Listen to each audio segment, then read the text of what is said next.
So here we have the Alumi-Coop Homesteader unit, the 6x10 foot mobile chicken tractor. When you receive your Homesteader unit, you're going to get a front panel, rear panel, 2 side panels, the roof bars, the roosting bars and mounting brackets. You'll get your nesting box in a cardboard box. You'll get the waterer, the feeder, the cover in a cardboard box and the hardware kit.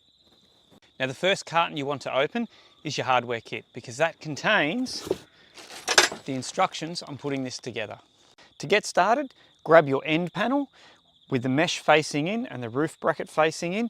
This is a lot lighter than your front facing panel and you want to attach it to your first side panel.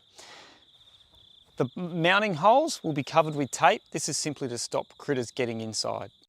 To get started, fix your side panel to your rear panel.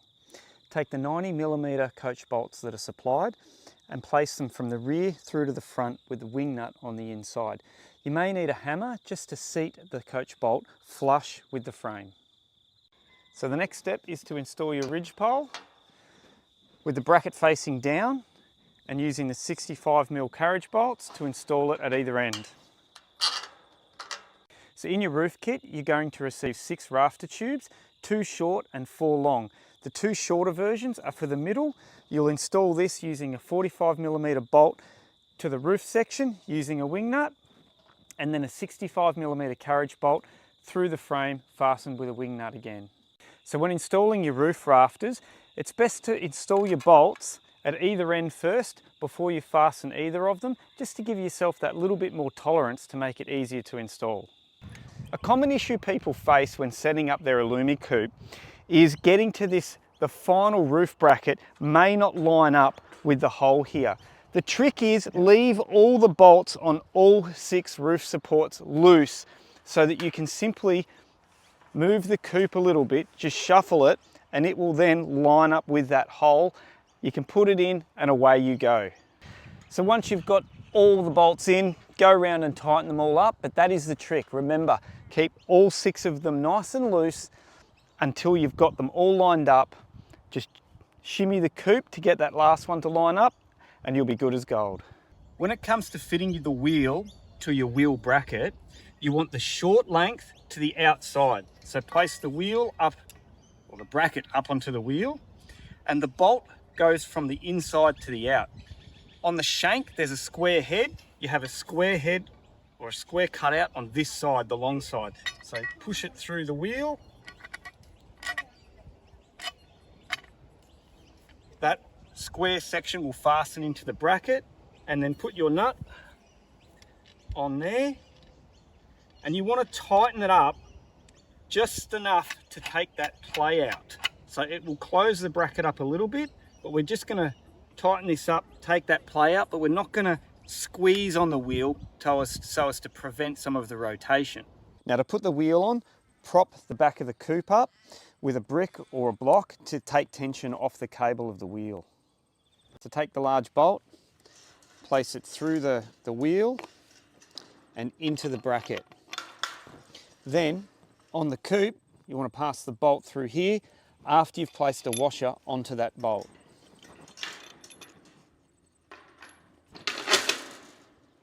Then come to the inside of the coop, place the other large washer on and the large nylock nut. Now to tighten this up, you're going to need a 19mm socket. Now you want to tighten it to the point that the bracket still has free movement. That wants to be able to move up and down. So once that starts to stiffen up, that's as far as you need to go. So we're probably going a little far there. Now when it comes to fitting the adjuster bars, fit the one to the C bracket first.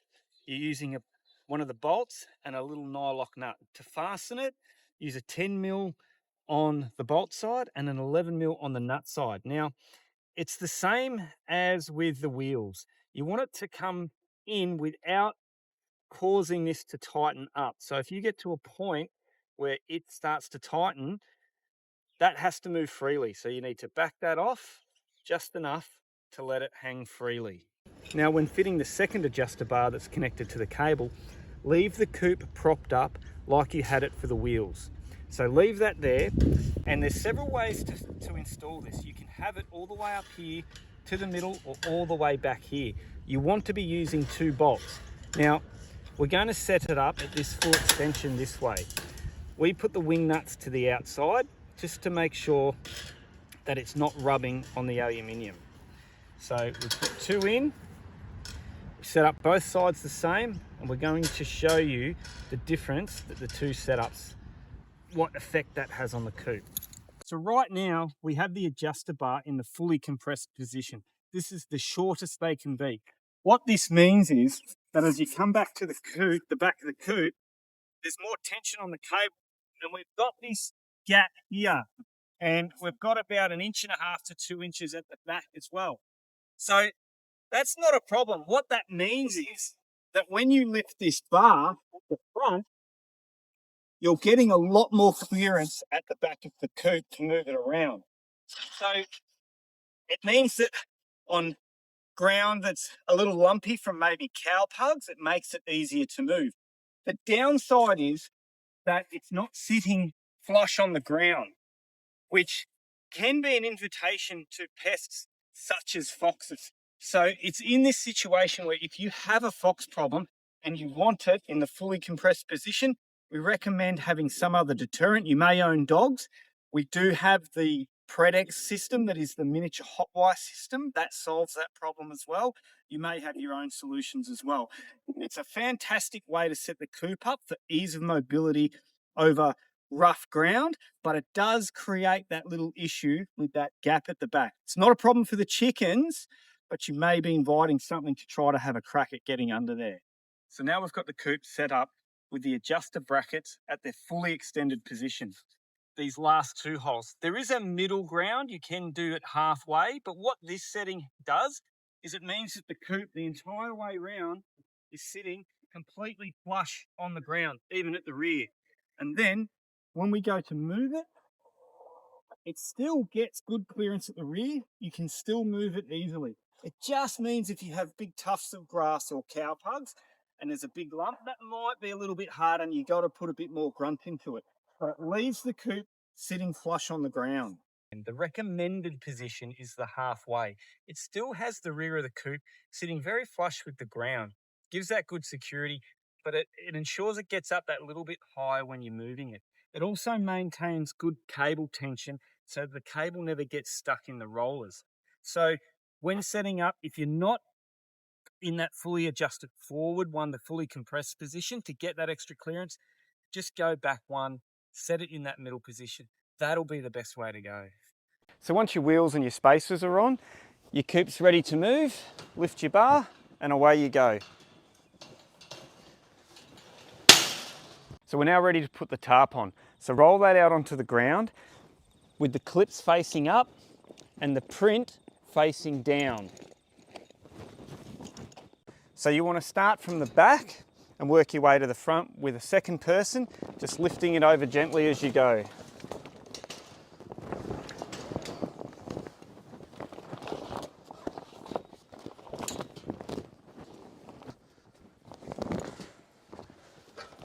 Before you start fastening the bungees, get the pitch correct, get the sides even at the rear, and then we go to the front.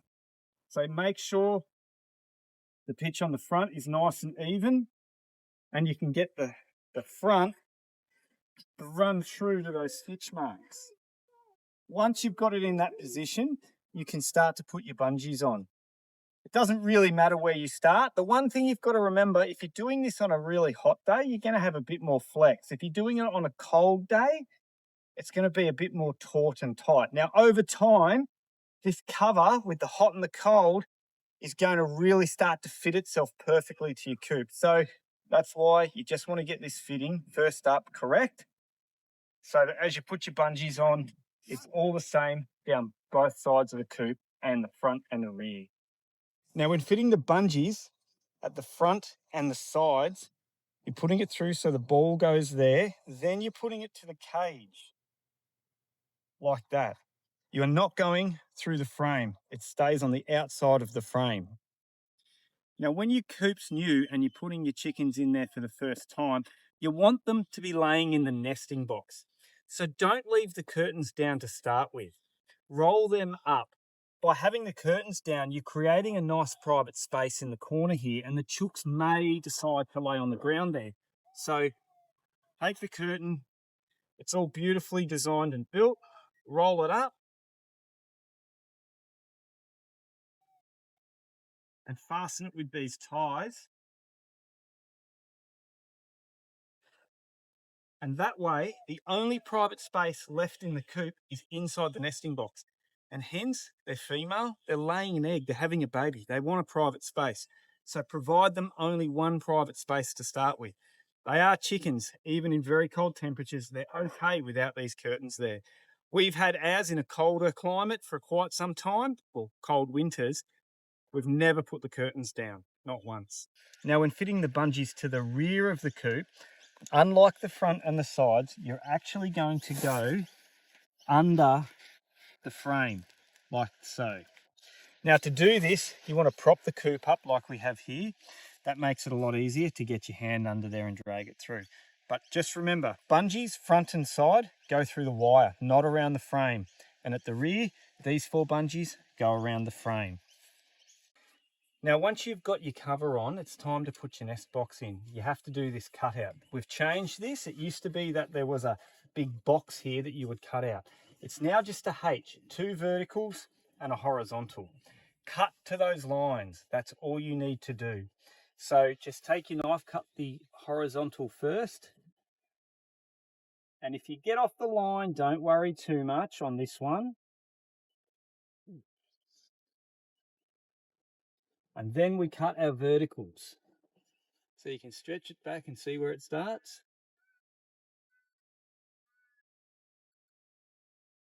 And use a sharp blade, it makes it a lot easier.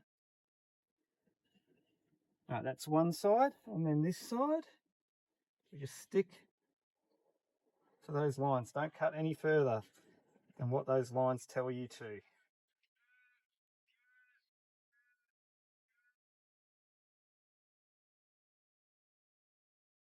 And then all you need to do is have that roll inside there.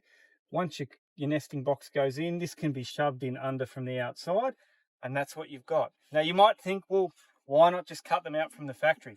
Well, not everybody uses a nesting box. People use these for geese, even dog enclosures. Some people with the farmer model have even raised their calves in there, kept them safe from predators and so forth, or when their animals are sick. So there's all kinds of use. For the coops, not everyone is doing this cutout. We take that piece at the top and we just tuck it into this channel. To install your nesting box, simply slide it through the gap, and on the top here it'll go flush, and that's where you want to put your self-tapping screws in.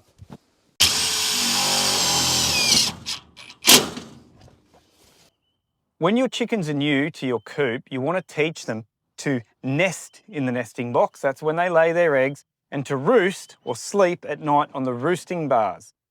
They may have a tendency to want to go into the nesting box at night. Now, for a couple of weeks, you can come in, take them out and put them on the roosting bars to train them.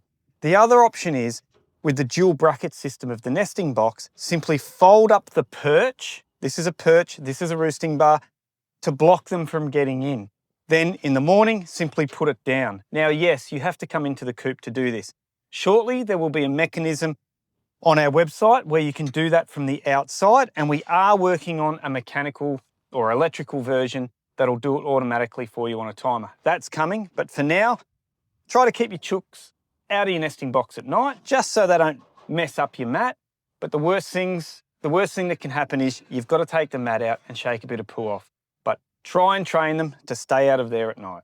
To install the nesting box, you want some self-tapping screws, just some short 15 to 20 mil versions. There are some tucked away in your roost bar package. So where the 2 brackets are, separate that out and get your little pack out from there. To install your roost bar brackets, they are left and right. You just want to make sure that the long bracket is horizontal to the cage. Roll up your cover and have a person on the outside to hold the bolts in for you. So once your roost bar brackets are in, drop your roost bars on, take the little self-tapping screws with the cutting tip on it and install them as so. There are 2 holes in each bracket, but you really only need 1 screw per end. So now it's time to install your external waterer and feeder. Now setting up the feeder itself is self-explanatory. However, what you need to do is cut 2 grids of 6 by 2 out of the coop.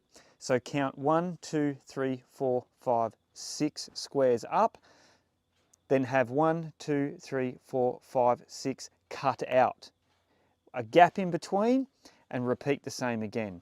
Then simply take your feeder, slot the 2 feed holes through and hook it onto the wire.